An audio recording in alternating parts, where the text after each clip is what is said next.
Bismillahirrahmanirrahim. Assalamualaikum warahmatullahi wabarakatuh. Semangat perubahan, salam kedaulatan rakyat. Miris sekali ya. Putri Gus Dur, Alisa Wahid, nyaris dipalak oknum petugas bandara. Ya, karena dikira beliau adalah TKI yang baru pulang dari Taiwan. Dan petugasnya ketus, nanya-nanya segala macam, nanti kita lihat kisahnya ya.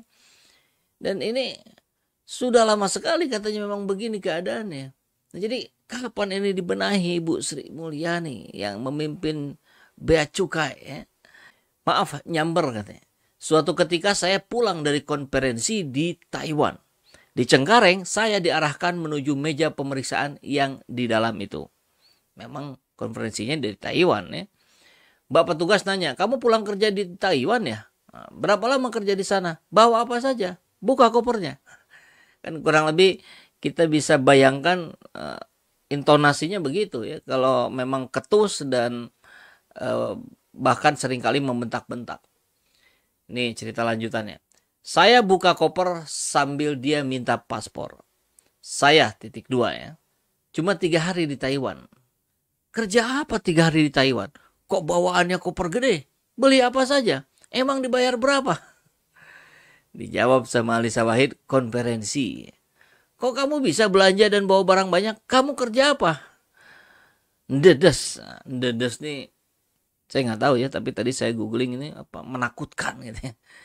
Jadi kan kebayang ini bagaimana bahasa tubuhnya, mimik wajahnya yang menyeramkan, yang menakutkan, yang membuat para TKI nggak bisa ngapa-ngapain, hanya menuruti apa kehendak keinginan dari para oknum petugas bandara. Oknum ya, jadi pasti nggak semua. Saya yakin nggak semua. Kalau kebanyakan mungkin iya. Nah, petugasnya nanya lagi nih, sering ya ke luar negeri? Dijawab lah ya, ya bisa dilihat di paspor mbak. Kemudian dia buka-buka paspor. Kok sering keluar? Kerja apa? Nah, dijawab lah, LSM. Petugas menengok, tampangnya agak kecut, lalu mengembalikan paspor. Silakan. Saya beberes koper yang sudah dia aduk-aduk. Memang kalau LSM memang juga cukup menakutkan buat para petugas ya. Karena bisa di-skak balik, bisa diinformasikan ke media. Atau malah dari media sekaligus. Pasti lebih takut lagi. Ampun. Habis itu, ya di kesempatan-kesempatan berikutnya mungkin maksudnya begitu ya. Kalau pas landing di Cengkareng bareng mbak-mbak TKI dan saya nggak lagi capek, saya suka barengin PMI yang cewek-cewek. Just in case, saya saja yang anytime bisa panggil pas pampres, ya karena beliau putri dari mantan presiden, ya, jadi masih diberikan fasilitas pas pampres. Cukup stres diperlakukan intimidatif begitu. Jadi memang gaya bertanya, gaya ininya meneror barangkali ya. Apalagi mbak-mbak PMI yang nggak pengalaman. Ya pulang mungkin 3 tahun sekali, 5 tahun sekali, tentu setiap kali masuk bandara yang ada deg-degan kan. Nah, awalnya karena pengen tahu sampai mana perlakuannya kepada warga. Tapi lama-lama sebel, makanya aku jawab LSM. Itu ketika ditanya kenapa ininya menyebut LSM. Nah, kemudian ada yang merespon, apalagi TKI yang dari desa-desa itu. Makanan empuk. Padahal katanya pahlawan devisa. Sama pahlawan kok nggak ada hormat-hormatnya itu petugas. Dilanjutkan lagi, Alisa menjelaskan bahwa nada bicaranya benar-benar intimidatif sih menurut saya. Padahal saya bukan orang yang kecil hati. Pas hadap-hadapan sama polisi di depan GKI Yasmin aja saya berani adu ngeyel. Jadi kebayang ya bagaimana seorang Alisa Wahid, putri mantan presiden, dan beliau juga memiliki keberanian ya, seperti kakaknya barangkali Yeni Wahid. Tetap saja walaupun berani, si para petugas tetap intimidatif. Kan bayangkan pada orang yang introvert, pada orang yang penuh ketakutan, makin habis lah itu. Makanya disebut juga makanan empuk. Aduh, ada lagi nggak ya kabarnya? Kita lihat lagi. Oke, ini masih bicara yang lain. Kenapa nggak kenal Alisa Wahid katanya ya? Karena saya nggak jarang muncul di area publik katanya. Ya, kalau tahu langsung kan pasti langsung berubah sikapnya. Oke. Saya pernah juga, nih cerita yang lainnya. Saya pernah juga pulang dari Nepal, pakaian diaduk-aduk nggak keruan. Entah apa yang dicari. Saya bilang habis mendaki gunung 2 minggu. Wajar kalau bawaan banyak. Nah iya kan, tapi tujuannya memang bukan soal kita punya alasan atau enggak. Tapi bagaimana penyikapan para petugas oknum ya.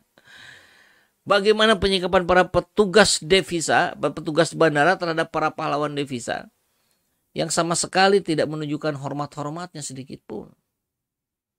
Apa kabar Bu Sri? Saya yakin Bu Sri tahu. Saya yakin sekali Bu Sri tahu. Tapi seperti yang tidak ada tindakan. Jadi wajar ketika kemudian menggema di seantero publik, mundur Sri Mulyani. Beresin dulu tapi masalah-masalahnya. Ya. Baru itu mundur. Ini kejadiannya tahun 2019-2020. Jadi sudah masuk pandemi dan ya baru-baru lah ya, 2-3 tahun yang lalu. Jadi artinya masih terjadi itu gitu. Oke, nah, ini yang lucu nih. Mungkin sebelumnya ada yang mention ya bea cukai, karena bea cukai makin baik. Tagline-nya itu ya, kalau jika dijadikan sebagai nama akun Twitternya, bea cukai makin baik. Dan kita rakyat jadi tanya, baik sebelah mananya? Ketika para pejabatnya kemudian juga berfoya-foya, bergaya hidup mewah, oknum ya, nggak semuanya. Nah, Kemenkyu juga banyak di mention, tapi saya kira belum ada respon. Ini mention dari tanggapan dari Bea Cukai. Halo Kak, kami mohon maaf atas pengalaman tidak mengenakan yang dialami pada saat tiba di Indonesia. Masukan yang diberikan menjadi bahan evaluasi atas pelayanan dan pengawasan barang bawaan penumpang ke depannya. Terima kasih. Template. Jawabannya template, ampun. Apa nggak ada orang nih yang bertugas untuk nge-handle sosial media?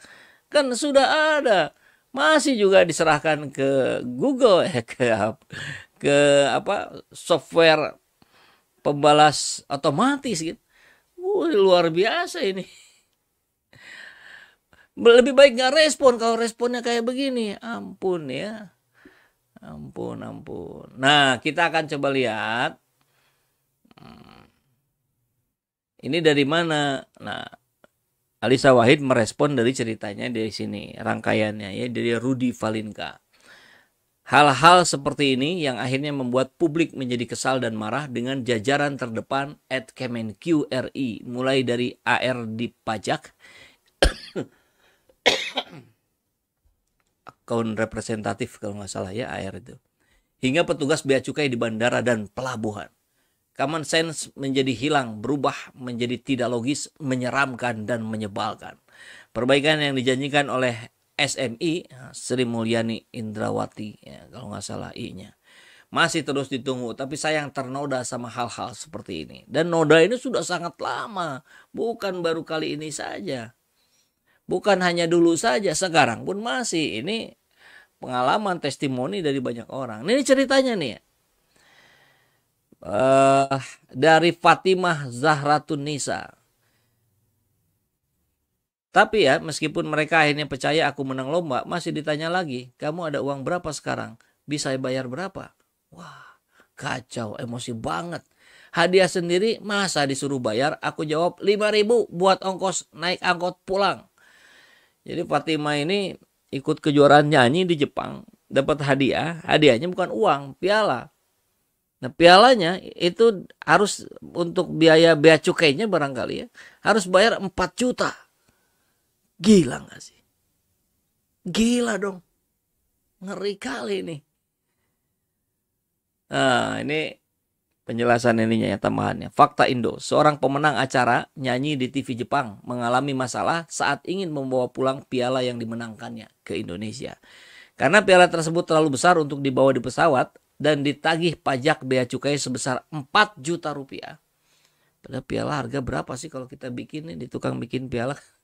700.000 barangkali ya. Padahal hadiah yang diterima hanya berupa piala tanpa hadiah uang. Untuk membuktikan bahwa piala tersebut adalah hadiah, dia harus mengajukan banyak surat, menunjukkan video acara TV, bahkan harus menyanyi di kantor Bea Cukai sebagai bukti. Astagfirullahaladzim. Bea Cukai, Sri Mulyani, Kementerian Keuangan, bobrok. Mundur bu. Ini ibu sudah kerepotan, belum urusan di Ditjen Pajak, belum yang lain-lain.